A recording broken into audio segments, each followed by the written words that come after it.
Global Typhoon, Chairman TV. Weather update. Helping homeless people. Please subscribe.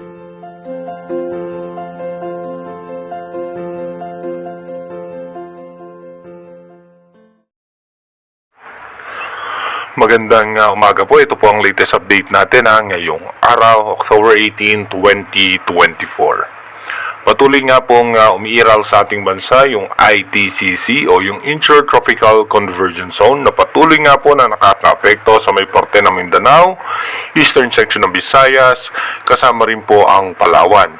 Habang yung easterlies naman o yung mainit na hangin na nanggagaling sa dagat Pasipiko, apektado po niyan ang parte ng Bicol Region, Metro Manila at ilang bahagi nga dito sa may parte ng Luzon. At tayo naman po sa latest update ng European Center, iba yung pag-iingat at paghahanda para sa posibleng bagyo na posibleng nga pong makaapekto sa parte ng Luzon or Central Luzon.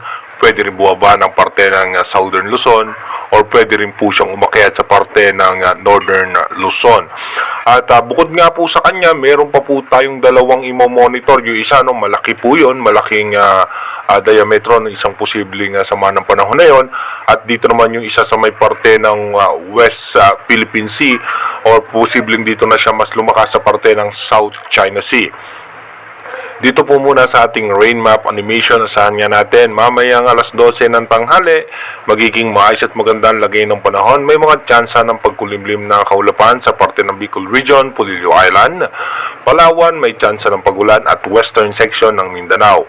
Pagdating naman po ng alas 5 ng hapon mamaya, ganun pa rin po, mataas ang posibilidad na may tsansa ng pagulan sa parte ng Mindanao, Palawan, western section ng Visayas at makulimlim na kaulapan sa Bicol Region, Metro Manila at maging sa may eastern section ng Central Luzon.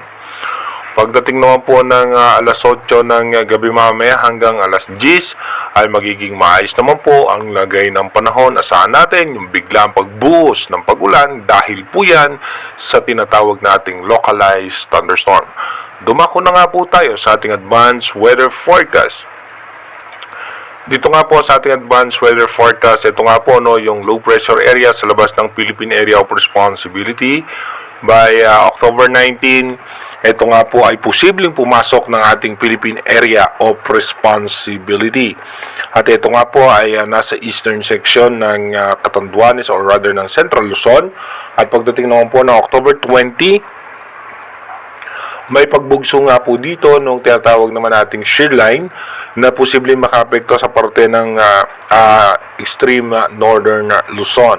At pagdating naman po ng October 21, almost stationary itong low pressure area at habang magkakaroon agad ng panibagong low pressure area outside par.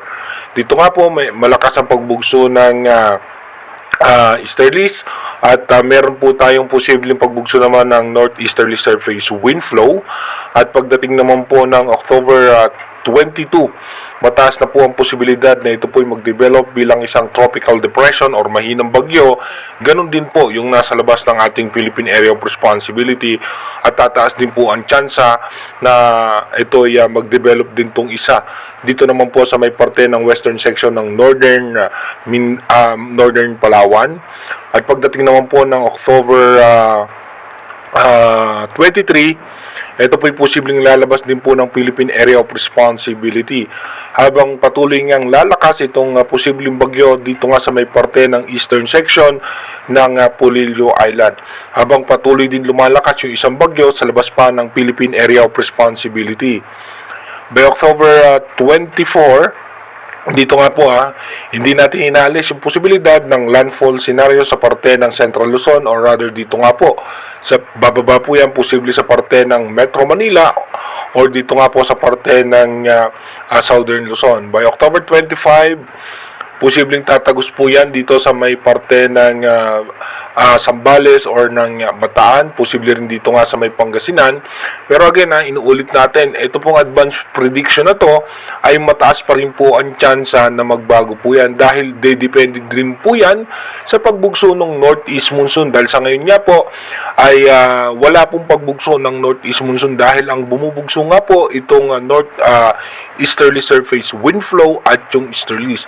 Kaya nagkakaroon pa po ng puwersa o pag-ikot o yung pagkuha ng lakas nito sa dagat dahil wala pong gumugulo no, sa kanyang sirkulasyon dahil wala nga po yung tinatawag nating northeast monsoon o yung amihan.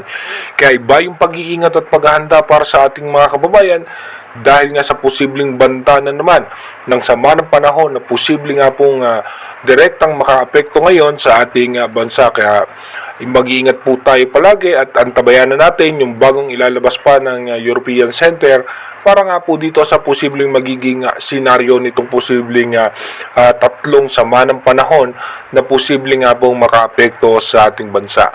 Mag-iingat po tayo palagi. God bless po sa ating lahat.